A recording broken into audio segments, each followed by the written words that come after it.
so close to home. I love. Do you feel like you and I met my best friend? This is really the very first step. Yeah, definitely. I think Until this day we laugh. otherwise, what am I doing? Of course, That's what I was doing. you know, I think you really have to My guest believe today that you're is doing Erfan. something and that's And at really the your end, purpose to be, you know, to accept all the challenges, She was spending her to summer leave days, everything in a sometimes nice, from 6 a.m. to 6 p.m. let me say, town and just... Welcome, friends. I'm Addison Brown, and this is the Emerging World Project podcast. What are you doing here? Well, you all should know by now just how much we value our conservation community and just how much collaboration means to the success of any great organization. The Emerging World Project is an organization focused on education and bringing awareness to the great works of the many others whose lives are devoted to the preservation of wildlife and the natural world. So before Marley and I return from our hibernation of the last 10 weeks, we hope you missed us, we want to share this episode of Nature Talks. The Nature Talks podcast is hosted by our dear friend, a brilliant young naturalist, researcher, and future author, Erfan Firouzi. You may remember him when he was a guest on our show back in season 2. Well, on this episode, we are going to share with you an episode from his show. And Erfan will be chatting with Kelsey Prediger. She is the founder of the Pangolin Conservation and Research Center. Brilliant conversation. I invite you to sit back, relax, and be prepared to learn some very important and fascinating things about the pangolin. And when the show is done, make sure to put the Nature Talks podcast in your queue. So enjoy the show, and I will catch you on the flip side.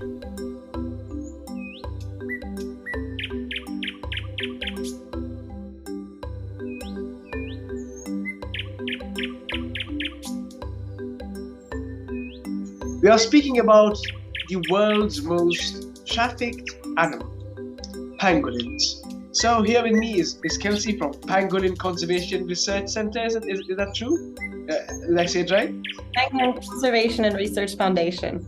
Well, that's wonderful then. I would like to first ask you to introduce yourself. Yeah, so I'm the founder and executive director of the Pangolin Conservation and Research Foundation. Also the secretariat of the Namibian Pangolin Working Group. And I'm also on the IUCN Pangolin Specialist Group as the co-chair for Southern Africa. That's wonderful, of course, to hear. And Kelsey, of course, according to as far as I know, I believe pangolins are not that much known to us. I mean, we don't know much about pangolins. So what was it that got you interested in working with these unique creatures? Well, that's actually funny you ask, because that's the main reason why I started working with pangolins. I was working on my master's thesis and I was leaning towards carnivores because that's my background. But I came across pangolins and the fact that they're the most trafficked mammal in the world, and decided, it's actually shocking. There's such little research and such little being done to help them. So I decided, even if I move on after 2 years of my master's thesis, at least my thesis will be helping conserve a species, because I wasn't doing it as much for the paper, but to make a difference in conservation. And here I am now with my own nonprofit organization, because there's just not enough being done to help them and to learn about them. I do very much agree, because I also went through your website. It's absolutely amazing. And of course, pangolins themselves are very, least understood creatures. I mean, I was working on an art exhibition a few months back, and with the students in that particular school, we made a near life-size African pangolin. And people who visit the art exhibition, all these children who visit the art exhibition, they had no idea that's what this creature was. And it's pretty disheartening, because even if it goes extinct, people will not know it is gone, because many of them don't know what this creature actually is. So, of course, we reach to one of the key questions here. Kelsey, why do you think pangolins are important to the ecosystem? Well, they're very important for many different reasons. First of all, they've actually been around in ecosystems for nearly 80 million years. The first fossil records date back that far. And they've always done quite all right until people came along. They're very important because they keep an ecosystem in balance. They almost act as a natural pest control. One pangolin can consume up to 7 million ants and termites per year. The figures can go a bit higher and a bit lower, but on average, that's how many they consume. And a lot of these species are actually harvesting species. So they're eating organic matter that could be food for other things. So in an ecosystem without pangolins, some of these species that become pests could get out of control. In areas like where I am in Africa, we've got communities, people doing farming, we've got wildlife. And so it's very important, especially in Namibia, that there's a lot of food out there for these animals, because we're in an area where we just went through quite a severe drought in 2019. In those years, the pangolin in the ecosystem, kept ants and termites under control. There was an estimation done that having a healthy population of pangolin in an area could be enough food for about 30 cows per year or 430 springbok. I mean, I didn't know that, so I mean, it's wonderful to know all these things. So, and now, of course, because you mentioned about all the details about why pangolins are important, but then for our audience here, why do you think pangolins are particularly important to us as human beings? Why do you think that we depend on pangolins in general, for example? Well, I think, every animal in an ecosystem and in the world is important to us. It's always good to protect what we have. Like I said, the only reason they're threatened is because of us, and that's why they should actually be important and a priority for us to protect them, because if we don't, they will go extinct. I mean, very much true, because we have already lost the Galapagos tortoise, for example, on St. George. We are losing the northern white rhino, and we have lost many species due to human beings. And Kelsey, I want to ask you, working with pangolins for so many years, how has the fact that they are, of course, the most trafficked animal on earth impacted you personally? Well, I think, it has a huge impact because it's shaped everything I do, and it shapes every aspect of my job. If they weren't so trafficked, I would just be working probably, in ecological research, and maybe would have taken a different path. But my master's thesis was developed around the fact that we're confiscating live pangolins every year. And so the theme of this thesis was to look at what can we do to better, to improve survival of trafficked pangolins that get released. Having said that, I've worked in every aspect of conservation of pangolins because the fact that they're trafficked. Training law enforcement and rangers for the government in how to handle them because they're confiscating them. We have to do awareness because, as you said, so many people still don't even know what they are. How can you even begin to protect a species that probably more than half of the world doesn't even know exists? And there's just so many different factors, but a lot of the work that I do revolves around the fact that they're so highly trafficked. And we need to urgently gain a better understanding of their population, their ecology, as well as improving survival rates in the wild.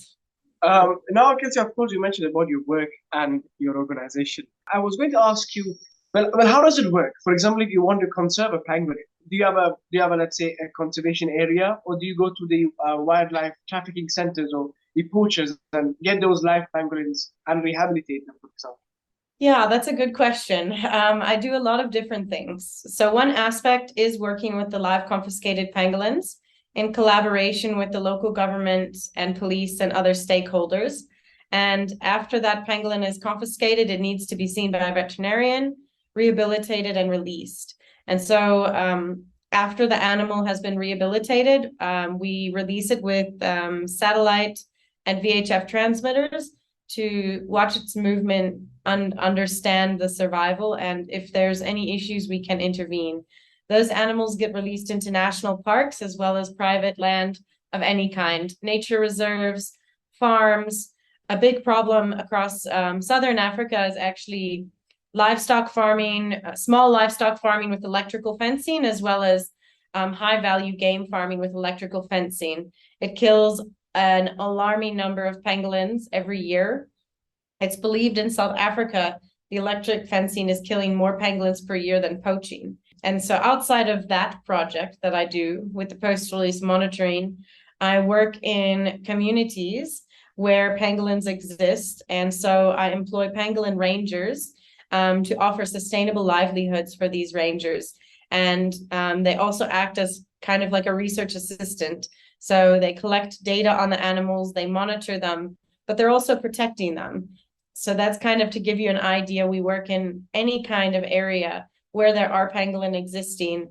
And so not only do we offer the protection, we're doing research to gain a better understanding of their ecology, as I mentioned.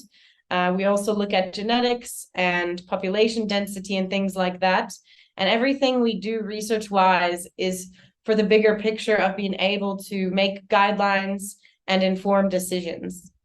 I mean, right there, everyone must understand that you have got the most amazing yet the most important job in the natural world. I mean, in conservation, I think I've got the most important job because the northern white rhino is an animal which we know very, very well. But you are working with an animal which many people don't even know it exists. And people see their pictures, they think it's a mythical creature, but you're working on saving them. This brings us to the question, Kelsey, what are the threats faced by pangolins today? Because I mean, I've heard people use them for medicines and all these things, but what is the main threat that it's faced by them today? Yeah, so I kind of touched on one of the threats there, but you know, the main threat to pangolins is actually poaching for traditional medicine, but not just any traditional medicine, traditional Chinese medicine. They're also eaten as a delicacy. So the big threat comes from, you know, Asian markets, because there are 4 species occurring in Asia, and they are basically critically endangered. 2 are critically endangered, 2 are endangered. They've basically been poached out. Now, these markets are, you know, seeking to fill those gaps where they can't get pangolins anymore, so they're turning to Africa.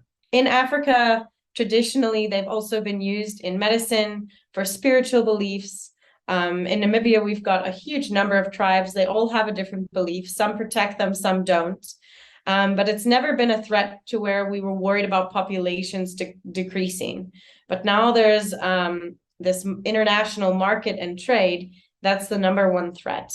As I mentioned, in Southern Africa, we also have this very big problem with electrical fencing. A study done in South Africa found that for every 11 kilometers of electric fence, 1 pangolin dies. And this goes for all small mammals. And there's a lot of additional factors. There hasn't been much research even on the threats. We know that climate change is impacting them. My original study site received half the annual rainfall in 2019, and I had 50% of the research pangolins die. So that was a huge impact. They also sometimes, you know, habitat encroachment is a huge thing, and changing habitat, changing land use. As more people encroach into these natural areas, which might have been otherwise absent of people, it brings into this kind of, you know, you could say almost conflict, where pangolins are now in an area where there's people because people intruded in that area, or now there's a road or even a fence that changes the way these animals move. So changing habitats and, you know, encroachment on their habitat is also a major threat.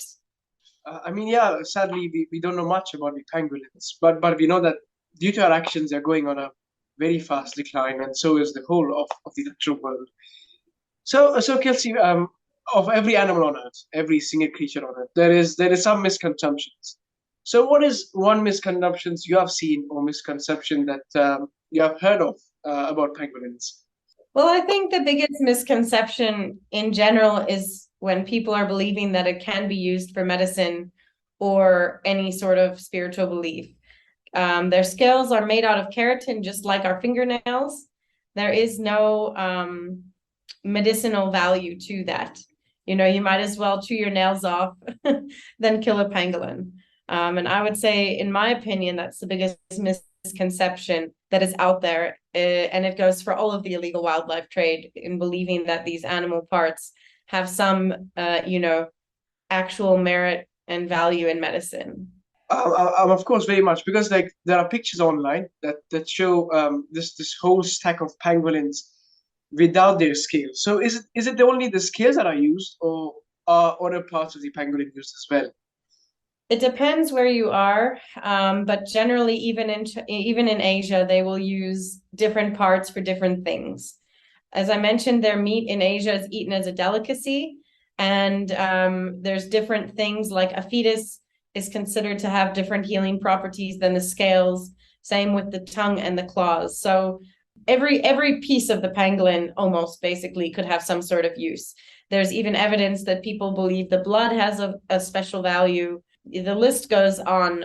Really, it's just a big misconception. It is sad that we are losing them for something which is not true.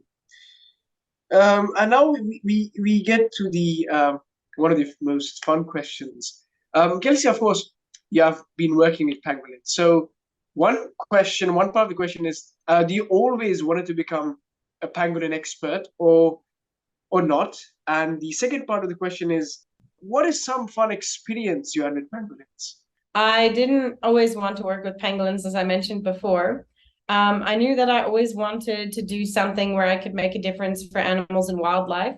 I was originally on track to become a veterinarian for wildlife, but I started getting involved with the species survival planning and conservation at a bigger level, and decided that I'd rather put my time into something that I can actually make a difference for the species. And I want to do it in a place where it's really needed. I want to do it on the ground. And so that's kind of what brought me to Africa. And that's really what drew me to pangolin is, if I'm dedicating my, career and life to this, because you have to make a lot of sacrifices in conservation, I wanted to be making a difference, and I want to be helping endangered species. And so that's the first part of the question. The second part of the question, I could say that, every day is a special experience with these animals. So few people have the privilege to get to observe them. And I feel like it is such a privilege. I've had, I think, some of the best moments include, as you can see the picture behind me, seeing a mom and a pup. I've been fortunate enough to see it quite a bit, but there's one moment that really stands out to me. It was early on when I started the research project, and I knew nothing, really about their behavior at all. And I found this female. She'd been missing from the place I used to know her to be in. So I was a bit worried about her, because we didn't know much about her range. And she was curled up with blood on her back. So I was absolutely worried. Like, what is wrong with her? Why is there blood? But I'm not going to interfere. I'm going to let her uncurl and just see what she does, because the whole part of the research is to really understand. It's in a natural setting. It wasn't human inflicted. So let me see what happens. And she actually uncurled. And very slowly, this little head popped out from behind her back. And that blood on her back was actually from the umbilical cord. So this was a newborn pup, which is very special, because usually they hide their newborn pups away, and they're very hard to observe until about 2 months old. They only get moved. And then the moment got even more special, because she was about 10, 15 meters in front of me, and she was headed that direction. And for whatever reason, she suddenly turned completely around and actually walked over my feet with this baby. And that was very special, because, they are very good at smelling, and she knew that I was there. There's no way that she didn't know of my presence, because they have such a good sense of smell. And just about another 15 meters on, she stopped and let it off her back and let it nurse. And so that was quite special, because they are quite shy animals. And I actually had another female do it shortly after that. And so the first female I mentioned, she was very used to my presence because I would collect foraging samples from her. But the other female, if she heard my car, she'd be in a burrow. And she actually did something very similar. She was walking away from me and she made a complete turnaround and actually walked over my feet with her baby. And it actually got knocked off the bush. She went under and she patiently waited and let it climb back on. I would definitely say like those are some of the most special moments I've had. I mean, that's indeed one of the greatest moments, because I can imagine it very much clearly, because I also have had some unexpected wildlife experiences. I mean, it is pretty astonishing, because like working with nature or working with science or working with wildlife, every day is something new. I mean, you may think of you knowing an animal or a place very, very well, but there is something unexpected that can happen. I mean that's beautiful indeed.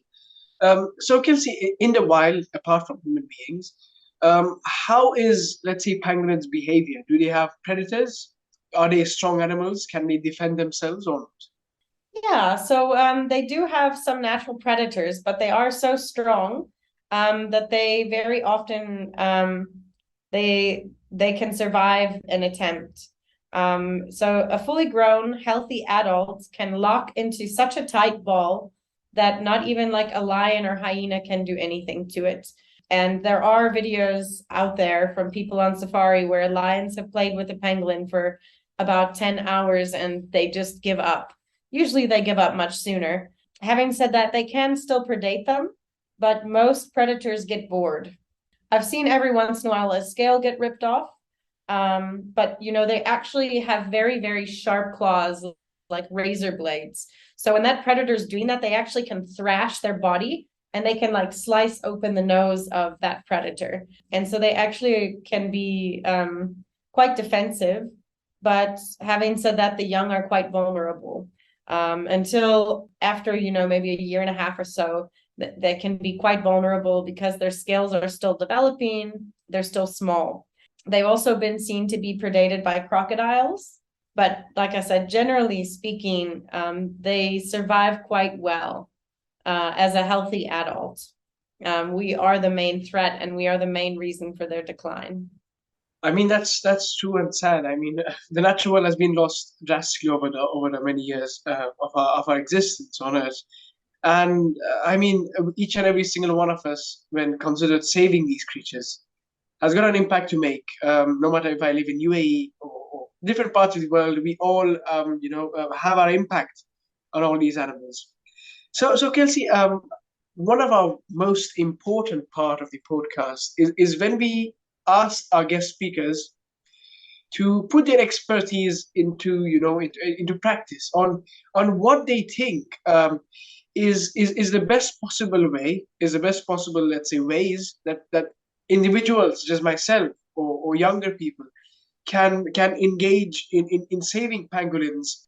So when it comes to pangolins specifically, one of the most important things people can do is to share. As we talked earlier, there's still a huge number of people that don't know what a pangolin is. Every week in this country, when I talk about it, people say, "What? We have that here? What is that?" And so it's very important to share posts, to share videos, raise awareness, because like I said earlier, you can't protect an animal if you don't even know what it is. So I think, that's one of the biggest things, raising awareness and education on the subject. You can't save a species that you don't know exists. But on a larger scale, the only way that we can save our wildlife, as I mentioned, climate change is a threat to pangolins, but not only pangolins. A lot of these insectivorous species that are living in these areas are highly threatened by climate change due to droughts and other natural disasters. So one of the most important things is sustainability across all aspects of life, but not just over the top, but, reducing and reusing and recycling, but don't do it for a week. You have to do it your whole life. Live a sustainable life. And, I think in the long term, that's going to be the only way we can save all nature on this planet, is that we can all reduce our footprint and do what we can to spread awareness and education on these things And in the end, that's the best that we can do as individuals. Because the more of us that can live in a way that's more sustainable, the bigger impact that we can all have together. That's, of course, one of the best solutions that can be done by all of us. And of course, before we reach the end of our podcast, it is very important to save these creatures, and all of us has a great impact on how we can do so. Thank you so much, Kelsey. Of course, I learned a lot from this session myself. And as you said, awareness is key to everything, because until we don't understand how something, let's say how pangolins, how nature functions, we cannot have that curiosity, we cannot have that mindset of saving them. And until we cannot understand to save them, we cannot save the planet naturally itself. So thank you so much for joining me today. And it was great speaking to you, and looking forward to more collaboration in the future. Thank you so much to your team and yourself for whatever you do for pangolins and indeed the natural world. Yes, thank you so much for having me. This is already a great start to raising more awareness for pangolins. So thank you so much. Have a good evening.